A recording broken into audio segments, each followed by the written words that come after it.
Hello, আজ শেখাই eyebrow properly কী করে আঁকবে আর কি, ডিফাইন করবে। এরকম একটা স্পুলি ব্রাশ নিয়ে নেবে, ভালো করে ওটাকে কম করে নেবে। তোমার শেপটাকে প্রপারলি তুমি দেখে কম করে দেখে নেবে। তারপরে এরকম একটা আইব্রো পেন্সিল নেবে। তোমরা আইব্রো পমেটও নিতে পারো। ফার্স্ট সামনের দিক থেকে হালকা হাতে টেনে মাঝখানে নেবে, নিচে আবার ওপর থেকে, আমি কিন্তু আগে দেখিয়েছি, ওপর থেকে টেনে মাঝখানে অবধি টানবে, আবার নিচের থেকে মাঝখানে নিয়ে যাবে। দেখো আমি যেভাবে করছি। এবার একদম নিচে টেনে নিলে প্রথমে একটুখানি এলোমেলো হবে, সেটা কোনো ব্যাপার না, পরে ওটাকে ঠিক করে দেবে, মুছে দেবে। দেখছো? আবার ওপর থেকে একটু টেনে নিলে, এবার সামনেটায় তোমরা বেশি আঁকবে না, ঠিক আছে?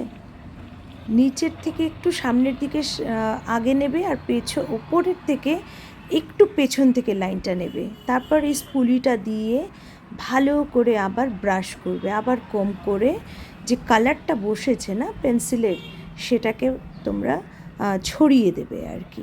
মানে যাতে এক জায়গায় বেশি রং, আরেক জায়গায় কম রং এরকম না হয়ে থাকে, জিনিসটা যেন পুরোপুরি ব্লেন্ড হয়ে যায়। যত ভালো করে ব্লেন্ড করবে তত ন্যাচারাল মনে হবে। তারপর এই ধরনের কোনো আইব্রো সেটিং একটা দেখবে, মাস্কারা টাইপের একটা জিনিস পাওয়া যায়, ঠিক আছে, যেটা আইব্রোর জন্য ইউজফুল। এরকম ছোট্ট থাকে সামনেটা, ওটা দিয়ে ভালো করে ডিফাইন করবে, টেনে টেনে টেনে টেনে, ঠিক এক্স্যাক্টলি আমি যেভাবে করছি। আমি এগুলো 2-3টে বোধহয় কোম্পানির পাওয়া যায়। আমি যেটা করছি সেটা ইনএক্সপেন্সিভও অনেকগুলো আছে। ভালো করে একটু হাত দিয়ে, মনে রাখবে হাতের আঙুলগুলো আমাদের সব থেকে বড় ব্রাশ, সেগুলোকে ইউজ করবে, ভগবানের দেওয়া। এবার এই ধরনের একটা নিউড শেডের পেন্সিল নেবে, নিয়ে নিচ থেকে ঠিক আইব্রোর নিচের যে এরিয়াটা এবং আইব্রোর জাস্ট ওপরের যে এরিয়াটা, একদম লাগোয়া যে এরিয়াটা, সেই এরিয়াটা এই ধরনের একটা স্কিন কালারের পেন্সিল দিয়ে, যেমন এটা একটা কনসিলারই, কিন্তু ওই পেন্সিল টাইপের, সেটাকে দিয়ে ভালো করে লাগিয়ে এবার হাত দিয়ে ব্লেন্ড করে নাও। জাস্ট মনে হবে যে একদম তোমার স্কিন। এই জিনিসটা খুব ভালো। কেউ যদি ব্র্যান্ডটা জানতে চাও তাহলে আমাকে ইনবক্স করো, আমি বলে দেবো।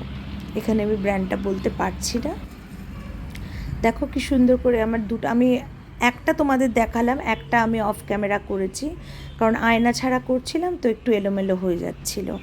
এনিওয়েজ, দেখো আমি কি সুন্দর করে ডিফাইন করে নিলাম। আর সব, অ্যান্ড হিয়ার ইজ রেডি।